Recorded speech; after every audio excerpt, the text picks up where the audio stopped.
The first time I came across Monogatari series is when I searched for best anime fights र इन्टरनेटले मलाई यो fight scene दियो। मैले त्यो हेरेँ and my brain was like what am I watching? र to be honest यो फिलिङ त्यही एउटा सिनसम्म मात्र सीमित रहेन, it was throughout the series. Monogatari series is the series for me जसको status is quite similar to Fate series in anime communities. Most people know about it but haven't watched it yet. And the reason कि most people would know about it, same waifus. Oh shit. Here we go again.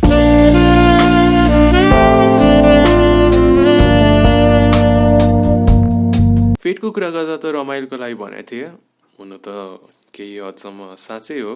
तर यदि म मोनोगातारीको कुरा गर्दैछु अनि यो कुरा गरेन भने I'll be missing one of the best aspect of this series, which is harem. मोनोगातारीको synopsis नै our main character Kiraragi Koyomi, I mean Araragi Koyomi 失礼、噛みました。違う。わざとだ。 is a survivor of vampire attack and he starts helping girls dealing with supernatural problems. I smell harem. Do you? The harem of Monogatari series is one of the best and unique. A bit twisted as well, anime harem that I had ever seen in this medium. Now most of the anime harem ma ke huncha?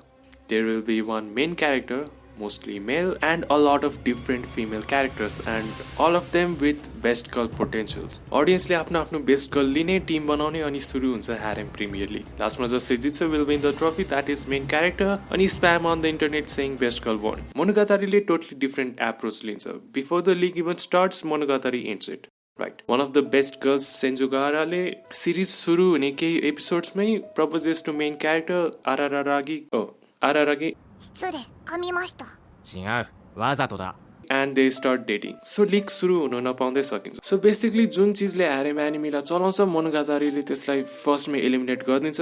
यसले गर्दा यो harem unique छ, different छ, as harem जनरको parody भनेर नि लिन सकिन्छ कि फर्स्टमै मेन क्यारेक्टरले डेट गर्यो भने के हुन्छ haremको. So जुन चीजले harem चलाउँछ त्यही चीजलाई नै फर्स्टमा एन्ड गरिदिन्छ.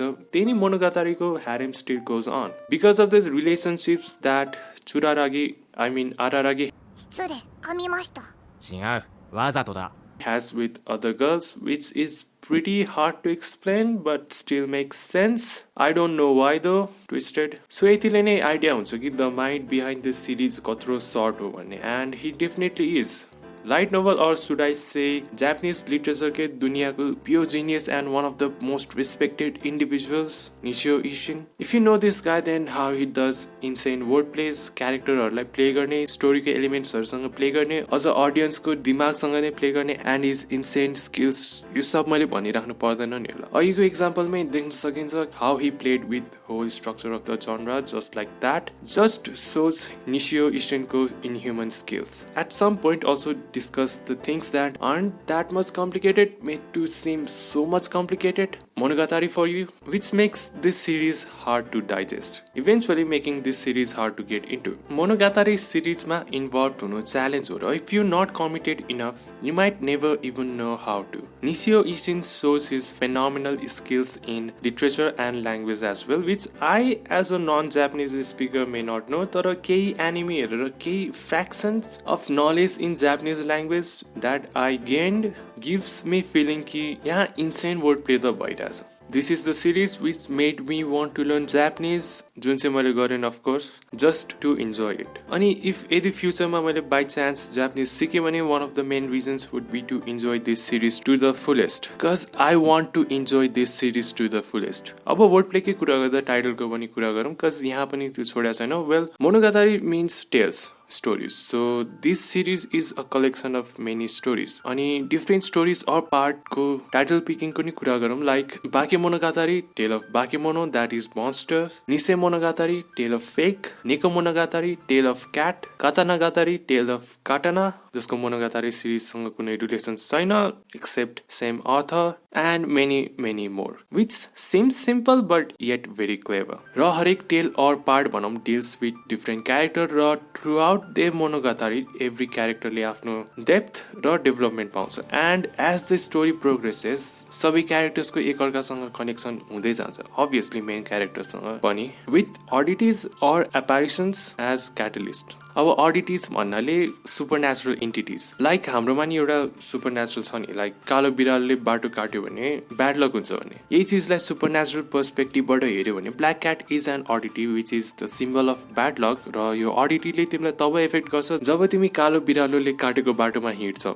मोनोगातारी यस्तै टाइप्सको थुप्रै अडिटिज एन्ड अरू पनि इन्क्लुडिङ गड्स सुपरनेचुरल बिइङ्स जस्तै भ्याम्पायर्स भनौँ अझ स्ट्रङ फिलिङ्स अर इमोसन्सले क्रिएट हुने अडिटिज नि छन् डिमन्स नि पर्छन् and many more basically supernatural. And now अब सुपरनेचुरलको कुरा आइ नै हाल्यो let's talk about how beautifully this series places itself in this genre. दुईटा अरू जनर जुन चाहिँ नर्मली सुपरनेचुरल अर प्यारानर्मलसँग नर्मली आउँछ त्यो हो फिक्सन स्ल्यास फ्यान्टेसी र हरर। मोनोगातारी फ्यान्टेसीमा त्यति धेरै त जान्दैन only grazes it to some depth बनाऊ एन्ड हरर त छुँदैन। हरर एलिमेन्ट्स छ तर हरर जनरलाई नै चाहिँ छुँदैन and it sticks with the supernatural or paranormal genre. अनि एउटा मात्र सुपरनेचुरल एलिमेन्टसँग डिल गर्दैन it deals with many of it. यस्तो प्योर सुपरनेचुरल एनिमी फ्रिक्वेन्टली कहाँ देख्न पाइन्छ त अनि जुन तरिकाले यसले यो कुराहरूलाई एक्सप्लोर गर्छ is exceptional which makes it my favourite supernatural series not only in anime. Supernatural मात्र होइन it consist of a lot of other things like प्यारोडीको कुरा अघि नै गरिहाले Monogatari loves to take on a lot of other anime र those takes are really interesting comedy jokes and punch lines are too awesome. जहिले नयाँ jokes आउनुपर्छ भन्ने जरुरी छैन कुनै जोक्स चाहिँ यति रिपिट हुन्छ कि त्यो रेस्पेक्टिभ क्यारेक्टरको सिग्नेचर नै बन्छ बट त्यही नि एभ्री टाइम कम्स विथ नयाँ package and still funny. Fan service टन्नेज भन्नै पर्दैन कोही बेला फ्यान सर्भिस मन नपर्न सक्छ I can totally understand that तर यो सिरिजको फ्यान सर्भिसको प्लेसमेन्ट र एक्जिक्युसनले एटलिस्ट एप्रिसिएटसम्म भए नि गराउँछ and fan services are good but weird at the same time but at that point you'll know कि मोनोगातारी कुन चिज हो so it makes sense but it should not actually त्यही नि मेक्स सेन्स ट्विस्टेड। यिनीहरूका साथै अरू चिज like action which is not यो रेगुलर एक्सन एट अल स्टार्टमै त्यसको कुरा भएको थियो र स्टोरी पनि अति राम्रो छ अनि सस्पेन्सको एलिमेन्ट नि यस्तो राम्रोसँग युज गरिएको छ कि के भन्ने लाइक एन्सर जहिले हाम्रै अगाडि हुन्छ येट हिडन र जब त्यो डिस्क्लोज हुन्छ it always happens with a bang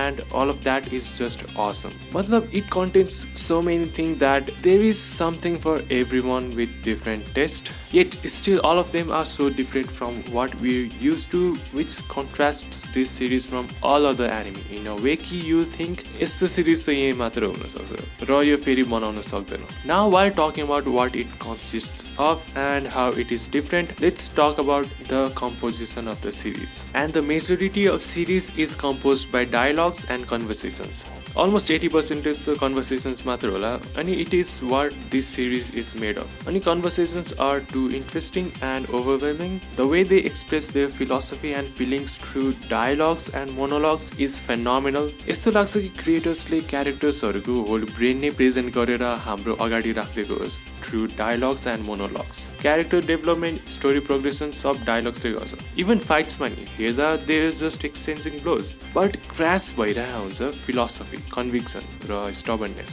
यसले गर्दा नि अपोजिसन प्रायः जस्तो इन्सेन्टली ओभरपावर नै भयो भने इट नेभर फिल्स कि कुनै side is overwhelming at all. A character जोसँग कुनै पावर अर सुपरनेचुरल एबिलिटिज हुँदैन can still go out and win against अति नै overpowered opponent. That character might get beaten up pretty badly yet still that character can still emerge as the victor or where everyone can win or to be more precise everyone will suffer so that they will lick each other's wound। There are so many overpowered characters with overpowered abilities then he manages to place all of them in the same ground even showing how those abilities can be so useless as well। Also there are many things that are carried by metaphorical and symbolic representation and a lot of things are subliminal as well जसले गर्दा यो सिरिजमा धेरै लेयरहरू छन् and you might miss out some which becomes a huge chunk। This wasn't an easy series जसको राम्रोसँग anime adapt गर्न सकियोस् but must admit कि Shaft did a very good job in that। The way Shaft makes anime it's really hard to find a match for it। You know right Shaft को anime style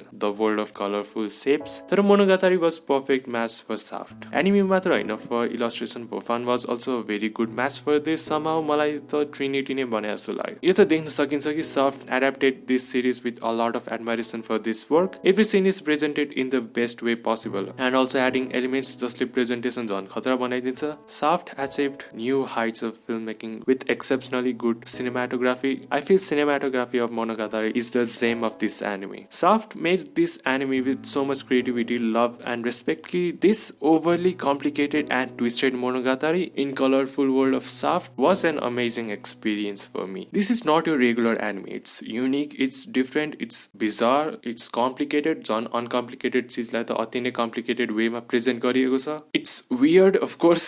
It's अति twisted. Maybe an example कि कुनै चिज हद भन्दा बढी twist गरियो भने it becomes a piece of art where so much things are going around कि it is possible कि at the end of the day you might not even know कि what made you to love this series so much. Also, if you're a non-Japanese speaker like me, हाम्रो vision त पहिले limited थियो, and जति amazing चिज experience गरियो was through that limited vision while not even having idea about the rest.